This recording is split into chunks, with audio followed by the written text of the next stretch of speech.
Hello! Welcome to Project Hobby TV. Dito, maaari kayong matuto ng arts and crafts, sewing, cooking, photography, iba't ibang klase ng hobbies, anything under the sun. At dahil dyan, subscribe na at sigurado akong matututo kayo ng mga bagong kaalaman at pagkakabalahan.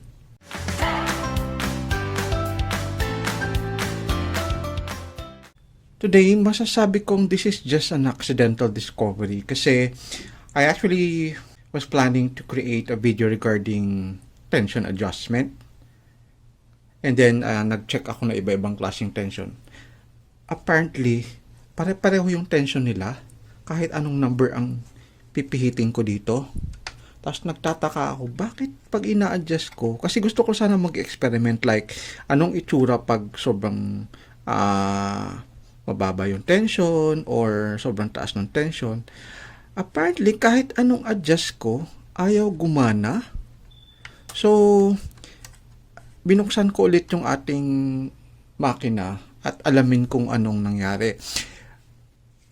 Tinake advantage ko na lang din yung opportunity to record this one kasi baka magkaroon kayo ng similar problem na magtataka kayo kahit anong adjust niyo ng tension. Ayaw gumana. So, meron na akong discovery kung bakit ganun ang nangyayari. Right, papakita natin sa inyo.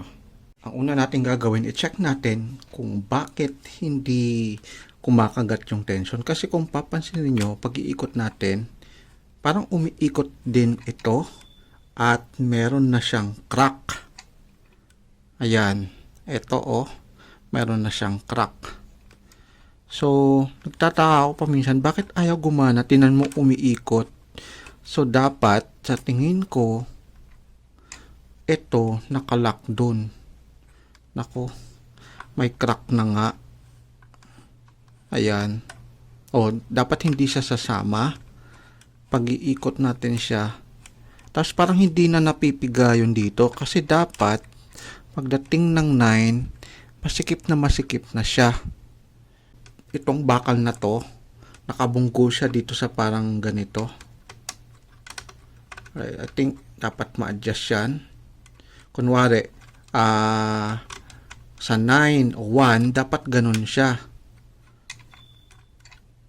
Tapos, habang sinisikipan natin, dapat hindi din iikot ito. Pipigil siya. So, in essence, dapat ito nakalock dito. So, try nating ayusin. So, ayan. Tinanggal ko muna yung screw at saka yung metal na nakalagay dito.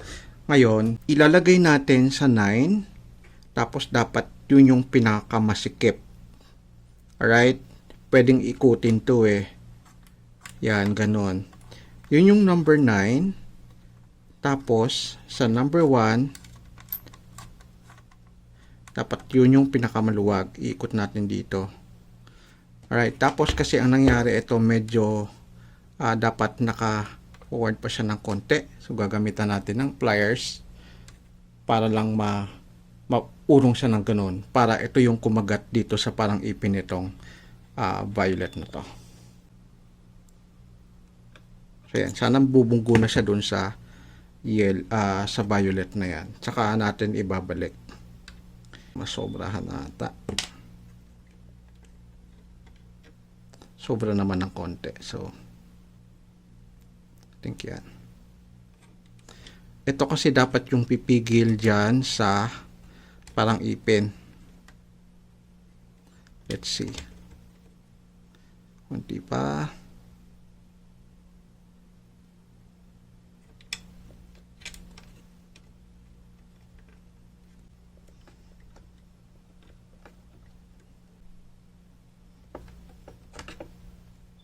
So, try natin. Ito yung number 1. Dapat hindi na siya iikot.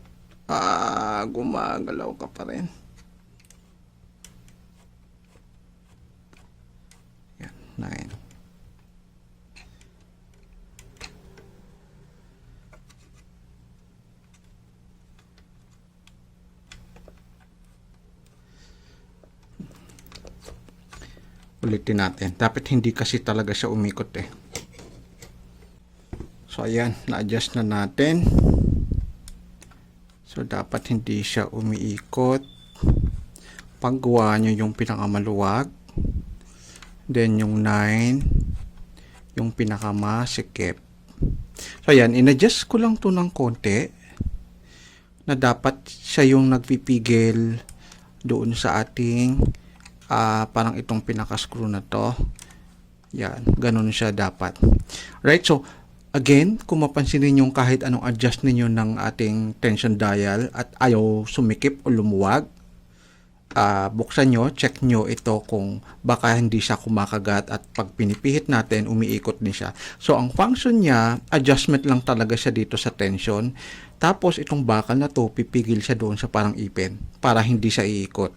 Ngayon, kung gusto nyo i-adjust, tanggalin nyo ito, pihitin nyo ito according doon sa number niya. So, dapat pag 9, ikutin natin na pinakamasikip. So, ganun lang. Pag number 1, dapat nandito na siya. Alright? So, ayan. Naka-check naman tayo ng isang issue sa ating So Simple Sewing Machine. This is actually unexpected na troubleshooting. Kasi iba dapat yung gagawin ko pero na-discover ko na something is wrong. So, ayun. So, ito lang yung fix doon sa issue natin. So, again, yung crack, nakikita nyo dito may crack.